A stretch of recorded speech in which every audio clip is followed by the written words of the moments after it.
생명의 샘가 이영훈 목사입니다. 오늘은 3월 4일 토요일입니다. 한 주간을 은혜 가운데 잘 마무리하셨으면 좋겠습니다. 샘가에서는 레위기서를 묵상하는데 오늘이 네 번째 시간입니다. 4장 1절에서 12절까지 속죄제 가운데서 제사장의 속죄제라고 하는 주제가 되겠습니다. 레위기에 제시된 5대 제사 중에 네 번째 제사가 속죄제입니다. 속죄제를 정결제라고 번역도 가능한데 그 의미가 같기 때문이죠.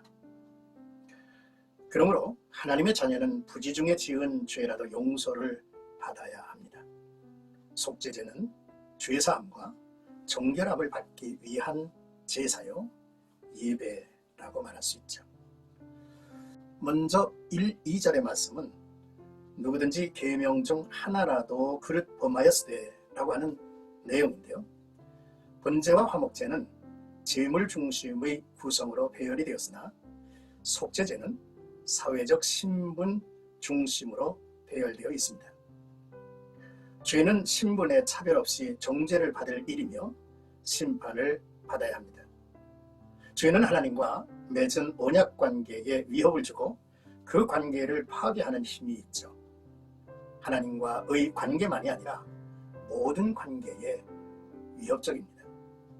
하나님과 사람과의 관계, 사람과 사람과의 관계, 또 사람과 자연과의 관계, 그리고 나의 겉사람과 나의 속사람의 관계도 이 죄라고 하는 것으로 인하여 파괴되고 조화롭지 못한 망가진 상황을 만들기 때문입니다. 본당락에서 이제 그릇이라고 하는 말이 있습니다. 그릇 범하였으되 라고 하는 말인데요. 실수로라는 뜻이며 이 단어의 어근은 헤매다, 길을 잃다 그런 의미입니다. 아무도 고의로 길을 잃지는 않죠. 고의가 아니어도 길을 잃는 것은 사실입니다. 그러므로 모르고 지은 죄라도 용서받아야 하죠. 모르고 지은 죄에 비해서 고의로 지은 죄에 대한 형벌은 훨씬 무섭습니다. 그러나 하나님의 백성은 작은 죄라도 가볍게 여길 수 없습니다. 범하였으되 라고 하는 이제 내용은 표적을 맞추지 못하다라는 뜻입니다. 믿는 자들에게 하나님의 뜻이 표적이죠. 우리의 의지와 관계없이 하나님의 뜻에 미치지 못할 때 우리는 이 문제를 해결받아야 합니다. 그래서 누구든지 여호와의 계명 중 하나라도 그릇 범하였을 때란 구절에서 우리가 온전하기를 바라시는 하나님의 뜻을 엿볼 수가 있습니다. 이제 3절에서 4절까지는 제사장을 위한 수송아지 제물에 대해서 말씀합니다. 오늘 본문은 직위로 배열된 제사 중 처음인 제사장을 위한 속죄제입니다. 제사장들을 위한 속죄 제물은 수송아지였죠. 수송아지는 족장이나 평민을 위한 제물에 비해 비싼 제물입니다. 이는 족장이나 평민보다 제사장들의 책임이 더 컸기 때문이죠. 제사장이 범죄하여 백성의 허물이 되었다 했습니다. 영향력이 큰 사람이 더 큰 심판을 받습니다. 제사장은 수송아지를 잡기 전에 짐승의 머리에 안수했죠. 안수하라는 명령이 본장에서 5번 반복됩니다.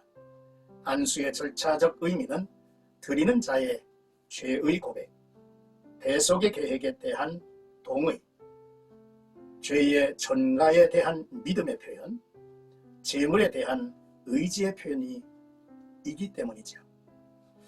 이런 의미로 안수했고 이 수송아지를 여호와 앞에서 죽여야 했습니다. 하나님 앞에 드릴 이 동물의 제물에게 행할 중요한 일은 안수와 죽여 잡는 일이다 라고 하는 사실을 주목했으면 좋겠습니다. 5절에서 12절까지는 피를 뿌림과 불사를 제물이라고 하는 내용인데요. 제사장은 잡은 희생 제물의 피를 받아 회막 안으로 들어갑니다. 여러 곳에 뿌렸죠. 이는 하나님의 성소가 먼저 정결해야 한다는 것이죠. 하나님은 거룩한 곳에만 머무시기 때문입니다. 하나님의 임재가 없이 그 어떤 제사도 헛된 것이기 때문이죠. 성소는 하나님이 거하시는 거주막입니다. 하나님이 그 백성의 스스로를 계시하시는 증거막이죠. 또 하나님이 그 백성을 만나주시는 회막이기 때문입니다. 또한 핏부림이 없이는 죄인이 하나님을 대면할 수가 없기 까닭이죠. 그러므로 먼저 제사장은 손가락에 피를 찍어서 성소의 휘장 앞에서 7번 뿌렸습니다. 7번 피의 뿌림은 대속죄일의 의식에도, 나병 환자의 정결의식에도, 제단봉헌 의식에도 동일했습니다.